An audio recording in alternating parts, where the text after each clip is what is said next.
Assalamualaikum warahmatullahi wabarakatuh. Selamat pagi semuanya, mahasiswa yang saya banggakan. Kesempatan ini kita akan membahas mengenai materi baru, yaitu berkaitan dengan analisis jalur. Ya. Apa itu analisis jalur? Nah, ada kerangka pikir yang seperti ini. Kerangka pikir, kalau regresi yang selama ini kita bahas itu hanya mencoba menganalisis pengaruh dari sejumlah X, X1, X2, X3 dan seterusnya terhadap Y. Ya, hanya itu. Jadi hanya dua kelompok begitu ya. Tapi kalau kita melihat gambar ini ada 3 bagian.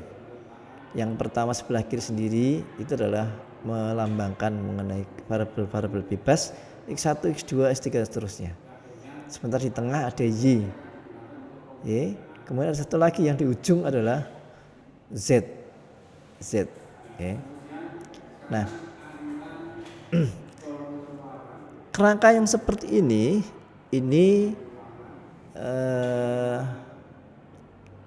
yaitu kerangka pikir yang menggabungkan beberapa variabel, ya, di mana variabel itu ada variabel yang langsung berhubungan dengan satu variabel yang lain, ada yang tidak langsung. Maksudnya bagaimana? Langsung dan tidak langsungnya. Ya. Nah, kita lihat kalau yang langsung itu kan panahnya mesti panah langsung menuju ke yang lain. Misalnya ya, dari X1 ke Y itu kan ada panah langsung. Ya. Sementara ada X1 langsung ke Z juga ada. Tapi kemudian ya, yang tidak langsung adalah dari X1 maunya ke Z tapi melalui Y dulu ya. Itu tidak langsung. Ya. Demikian juga dari X2 ke Z itu hubungan langsung. Ya, X2 dengan Y langsung, Y dengan Z juga langsung.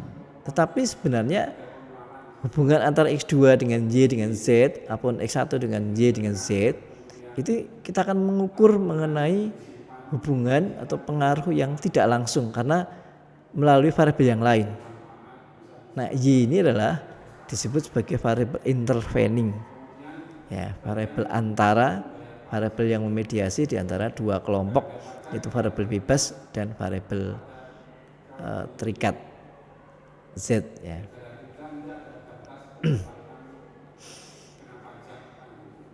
Variabel intervening ya.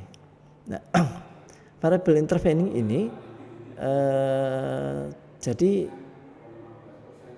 artinya itu pengaruhnya sebelum sampai ke pengaruh yang lain, ya, maka melalui pengaruh ini dulu. Ya.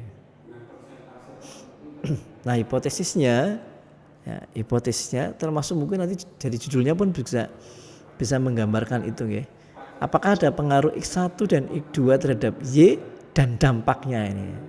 Jadi artinya sebenarnya pengaruhnya tidak hanya ke Y tapi juga berpengaruh ke yang lain. Ya, jadi kalau bahasa bakunya misalnya begini, apakah ada pengaruh X1 dan 2 terhadap Y dan juga pengaruhnya terhadap Z. Ini. Cuma kemudian dikemas dengan bahasa yang berbeda. Ya, kalau Anda lihat di beberapa artikel jurnal, mereka menggunakan judul pengaruh X1 dan X2 terhadap Y dan dampaknya terhadap Z. Tergantung nanti kemudian Y-nya apa, Z-nya apa. Contoh misalnya persepsi terhadap satu produk, ya, itu bisa langsung menumbuhkan keputusan pembelian, tapi juga bisa melalui minat dulu. Jadi kalau persepsinya bagus, maka bisa memunculkan niat terhadap dari konsumen untuk mau melirik terhadap satu produk. Ya, itu ya. Nah, minat itu kemudian kalau semakin membesar niatnya, semakin positif, semakin berkembang, dia akan menimbulkan keputusan pembelian. Maka dari minat Y ke Z. Nah, kita nanti akan mengukur apakah hubungan langsung dengan hubungan tidak langsung itu, ya, itu yang lebih besar yang mana pengaruhnya. Ya, sekaligus misalnya begini, kalau nanti ternyata hubungan tidak langsung melalui variabel intervening ini lebih kecil berarti ya lebih baik yang langsung, artinya faktor variabel Y itu ya lemah begitu ya, lemah, pengaruhnya lemah, tidak begitu signifikan untuk dijadikan sebagai pemicu antara X1 dengan Z gitu ya.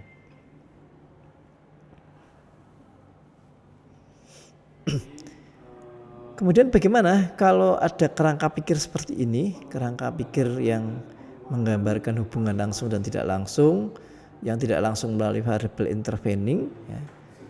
Nah, kita akan melakukan beberapa proses. Proses yang pertama, kita membuat persamaan struktur ya, struktural satu, kedua dan seterusnya tergantung kerangka pikir yang ada. Tetapi intinya adalah bahwa bagaimana kemudian menentukan persamaan struktural ini, yaitu didasarkan atas hubungan yang langsung.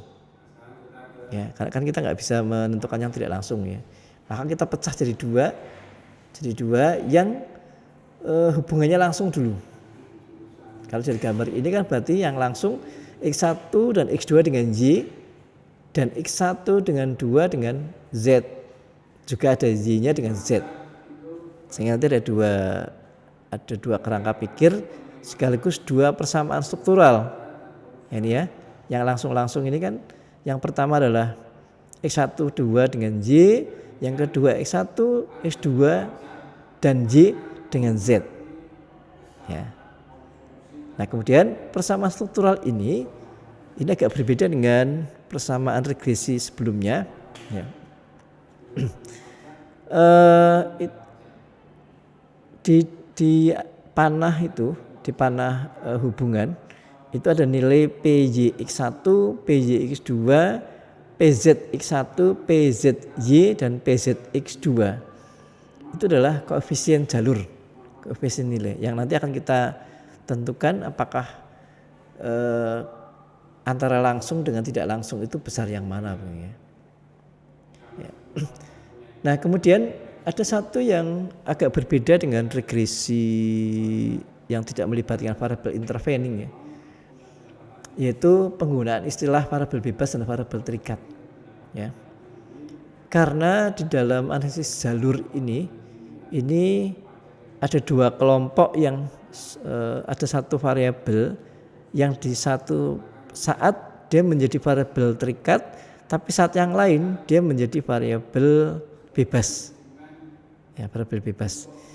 Nah, maka kemudian kita ganti istilahnya berdasarkan referensi yang ada, maka semua variabel-variabel yang dimungkinkan berpengaruh terhadap variabel yang lain disebut sebagai variabel eksogen.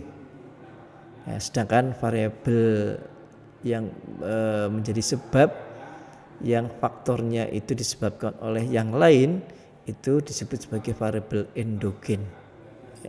Endogen ya. Persamaan struktural 1 karena hanya ada dua, maka Y sama dengan PYX1 dari X1 ditambah dengan PYX2 dari X2 ditambah dengan nilai errornya ya. Sedangkan persamaan struktural 2 Z kan dari Z ya, variabel endogennya Z sama dengan PZX1 dari X1 ditambah dengan PZX2 dari X2 tambah PZY dari Y. Karena Y juga sebagai variabel eksogen di sini ya, variabel eksogen kemudian ditambah dengan E2 ya. Nah, kita masuk ke contoh ya. Kita akan coba saya ambil dari teori TRA ya, teori relation action, di mana TRA ini bisa digunakan tidak hanya di ekonomi ya, di psikologi bisa, di hukum bisa, di yang lain bisa ya. Karena dia hanya menjelaskan mengenai teori bahwa niat ya, atau suatu keputusan itu dipengaruhi oleh niat sendiri dipengaruhi oleh dua faktor, yaitu sikapnya dia terhadap suatu aktivitas atau kegiatan atau produk gitu, kalau ekonomi, Dan juga faktor yang lain yaitu norma subjektif. Norma subjektif ini berkenaan dengan norma-norma yang sifatnya hanya pandangan dari orang-orang sekitar. Jadi adalah pengaruh dari orang-orang di sekitar responden.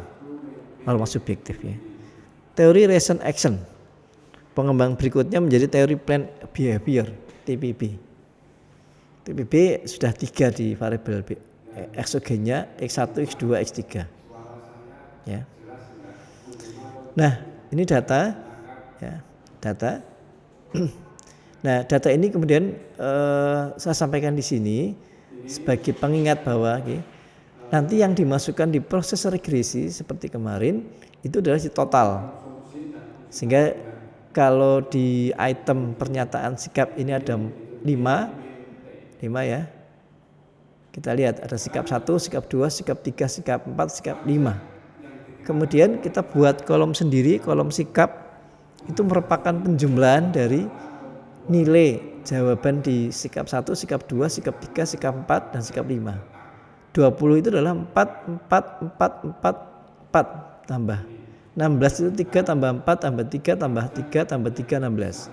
10 itu 2 tambah 2 tambah 2 tambah 2 tambah 2, 10. Nah, yang diregres adalah di totalnya. Ya, masih banyak mahasiswa saat tugas akhir apakah memasukkan semuanya? Ya, tidak dimasukkan semuanya. Yang kita masukkan adalah total. Tapi Anda boleh menamai dengan total sikap atau sikap saja tanpa total pun boleh.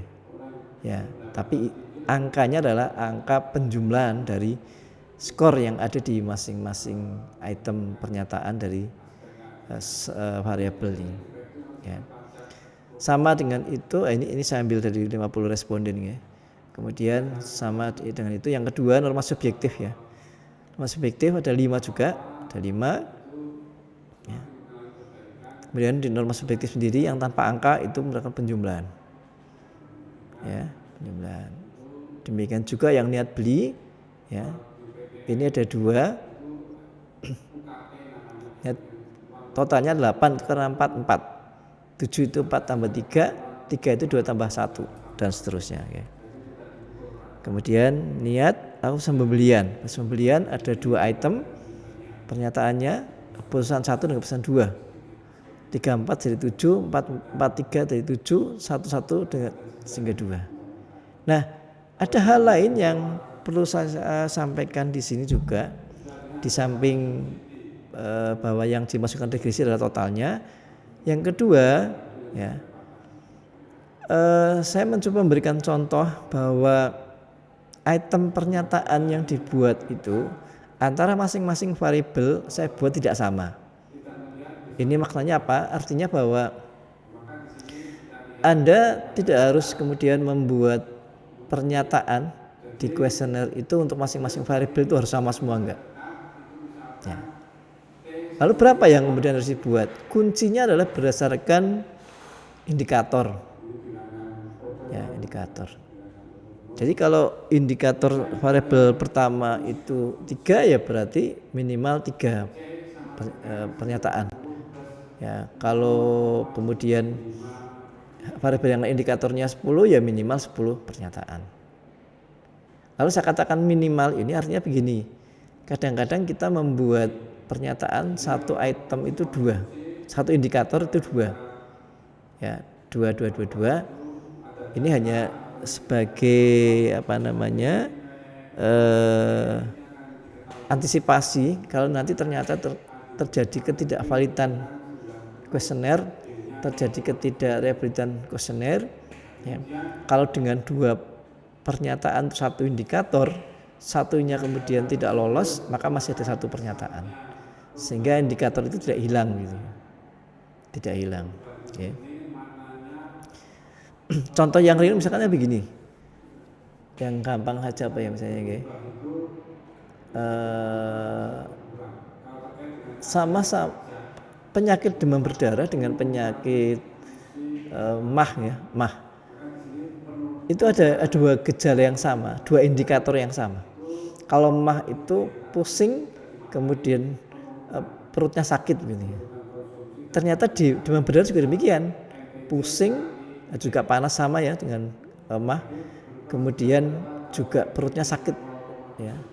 Tetapi kemudian ada indikator yang satunya adalah kemunculan bercak yang itu diakibatkan oleh trombosit yang menurun gitu ya. Jadi Anda boleh menggunakan beberapa pernyataan yang berbeda jumlahnya ya antara masing-masing variabel. Ya, karena indikator dari masing-masing variabel itu tidak sama kan? Sama. Jadi tidak harus dipaksakan X1 4, kemudian X2-nya 4, Y-nya harus juga 4, tidak harus. Ya, ini yang masih banyak pertanyaan. Oke, kemudian yang 9 juga seperti itu. Ya, sekarang kita menentukan persamaan struktural 1 ya, ini dari sikap non subjektif ke niat beli ya. Sekaligus ini nanti ada PYX1-nya, PYX2. Penyebutannya bukan PX1Y tapi PYX1 dan bukan PX2Y tapi PYX2. Oke. Itu untuk koefisien jalurnya. Ya. Sedangkan yang persamaan struktural 2 seperti ini, sikap, niat beli, norma subjektif, pengaruhnya terhadap proses pembelian. Tentu saja dengan koefisien jalur PZX1, PZX2 dan PZY. Oke.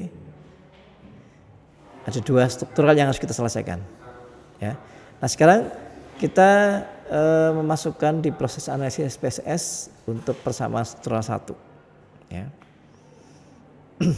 Saat ini sudah mudah ya.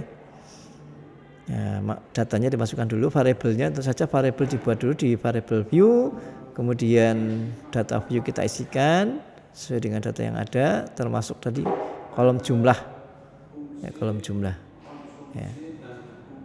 Kenapa ada jumlah, ada masing-masing? Karena namanya data, kita boleh masukkan semua data, tapi saat kemudian analisis ya tergantung yang dibutuhkan. Saat regresi misalnya totalnya, tapi nanti saat uji validitas stabilitas ada pengujian yang membandingkan antara total masing-masing skor, masing-masing item dengan total skornya. Berarti kita butuh dua-duanya ya. Oke, prosesnya untuk persamaan struktural 1 ya, mudah dan sama dengan regresi yang lain, analyze regression linear. Ya, kita masukkan Y-nya niat beli dan X independennya adalah sikap dan norma subjektif. Ya, kemudian yang lain di statistik ya, estimate, model fit, deskriptif, continue ya, sama seperti sebelumnya yang saya jelaskan di materi-materi regresi yang lain. Kemudian menu plots-nya isikan Y dengan dependent dan X dengan adjust breadth, continue. Kemudian di menu save pilih yang standardized, kemudian continue. Option ini yang standar tengah-tengah ya, 0,05 aja ya, bisa 0,01, bisa 0,10. Tapi kalau di ekonomi biasanya sosial itu 0,05 ya, tapi kalau di penelitian IPA harus 0,01 ya. Kembali ke menu seperti ini, kemudian oke. Ya, oke. Nah, kita akan mendapatkan beberapa output pertama ini berkaitan dengan pengaruh secara simultan kedua variabel bebas, sikap dan norma subjektif terhadap niat beli.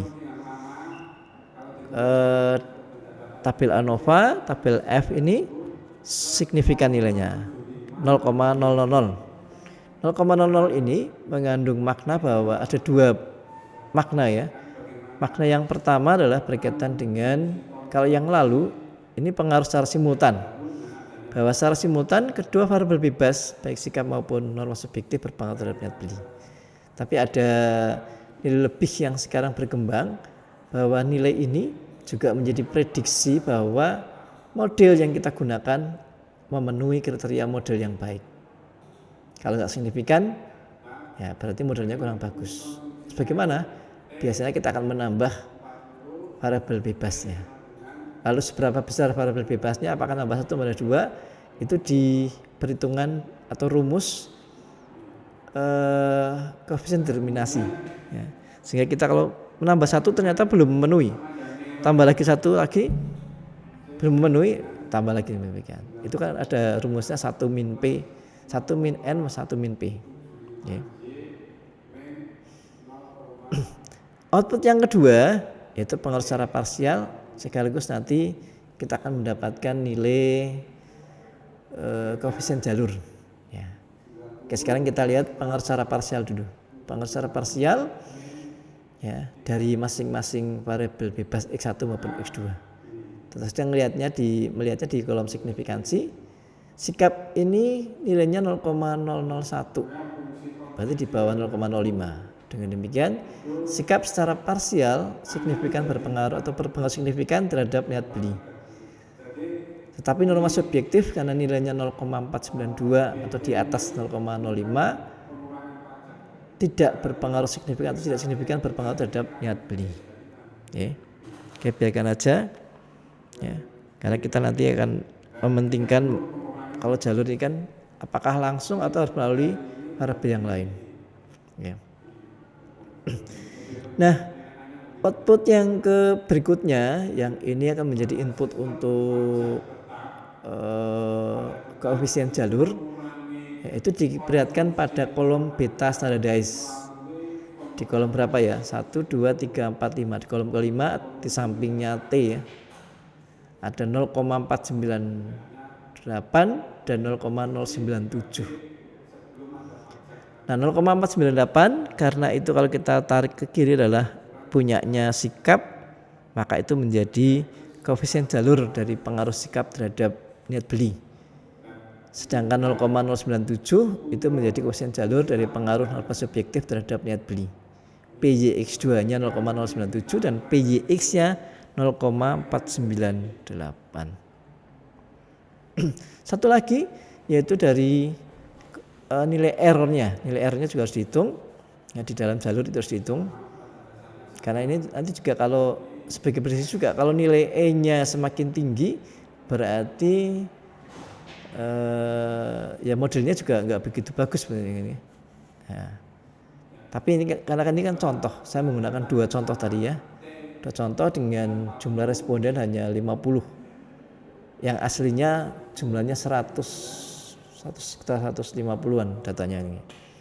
Ya, untuk contoh saya pecah. Hanya saya ambil 50 saja. E sama dengan akar pangkat dari 1 min R square. R square-nya 0,305 sehingga akar 0,695 atau 0,8336. Ya. Nah, berdasarkan koefisien jalur yang dari kolom beta standardized dan koefisien E1, maka kita bisa menentukan persamaan regresi struktural 1 dan sekaligus mengisi koefisien jalur dari kerangka pikir yang pertama. Y sama dengan 0,498 X1 ditambah 0,097 X2 tambah 0,8336. Oke. Kemudian kita masukkan angka tadi di dalam kerangka pikir. 0,498 itu adalah PYX1 dan 0,097 adalah PYX2. Ya. Oke, ini persamaan struktural 1 selesai. Sekarang kita lanjut ke persamaan struktural 2. Ya. Langkahnya sama ya, langkahnya sama. Buka data kembali, proses analyze regression linear. Kemudian masukkan variabel eksogen ke independen dan masukkan variabel endogen ke dependen. Nah, karena ada 3 variabel eksogennya, sikap, norma subjektif dan niat beli, maka 3-tiganya ini yang dari total kita masukkan, sedangkan Y-nya adalah keputusan pembelian, bukan lagi niat beli. Ya, kita masuk di persamaan yang kedua. Ya, kemudian statistik plot safe option, ya langkahnya sama ya. Biasanya sih kalau proses yang pertama sudah dilakukan, kita lompati pun nggak masalah. Kita lompati aja, oke. Kita lompati. Oke, kemudian setelah di ini kemudian kita oke. Ya. Nah, outputnya sama ya. Outputnya kita lihat secara simultan dari tabel ANOVA. Ya. Kemudian yang kedua adalah pengaruh secara parsial. Ya, di kolom signifikan dan kolom T. Ya. Untuk persamaan struktural 2 yang signifikan hanya norma subjektif 38, sedangkan yang net beli 0,063 dan sikap 0,828, jauh di atas 0,05. Sehingga kesimpulannya secara parsial norma subjektif berpengaruh signifikan, sedangkan yang sikap dan net beli tidak signifikan. Ya. Lalu output yang berikutnya berkaitan dengan koefisien jalur, mengambilnya dari ini yang beta standardized koefisien tadi ya. Variabel sikap 0,037 dan variabel norma subjektif 0,320, sedangkan net beli 0,295. Oke. E-nya 1 min R square R kuadrat, 1 min 0,232, 0,768, akar pangkat 0,8764. Kita masukkan ke persamaan regresi dan ke kerangka pikir. Ya, kerangka pikir untuk memberikan nilai koefisien jalurnya. Persamaan regresi dapat minus 0,037 X1 ditambah 0,320 X2 tambah 0,295 Y ditambah 0,8764 dari E yang kedua. Ya, berdasarkan ini maka kita masukkan PZ X1 minus 0,003, kemudian PZ X2 0,320 dan PZ Y 0,295. Ya. Dari persamaan regresi struktural 1 dan 2 sekaligus kerangka pikir 1 dan 2 kita gabungkan ke konstruksi kerangka pemikir total. Ya, sehingga kita akan mendapatkan hubungan langsung dan tidak langsung. Nah, bagaimana kemudian menentukan nilai hubungan langsung dan tidak langsung? Kalau hubungan yang langsung, tentu saja nilainya hanya itu aja. Jadi misalnya nanti yang sikap dengan keputusan pembelian itu minus 0,037. Kemudian norma subjektif dengan keputusan pembelian 0,320. Yang tidak langsung ya, yaitu dari sikap ke niat beli ke keputusan pembelian. Ada dua nilai berarti 0,498 dan 0,295. Nilainya nanti kita kalikan. Jadi pengaruh tidak langsung nanti kita koefisien jalurnya adalah 0,498 dikali 0,295. Sedangkan di norma subjektif pengaruh tidak langsungnya adalah melalui niat beli dan niat beli ke keputusan pembelian. Nilai koefisien jalurnya 0,097 yang nanti dikalikan dengan 0,295. Nah, hasil tidak langsung dan tidak langsung dan langsungnya kita bandingkan untuk mendapatkan apakah variabel intervening ini ya, yaitu secara tidak langsung itu tidak signifikan atau tidak. Kriterianya kalau hasilnya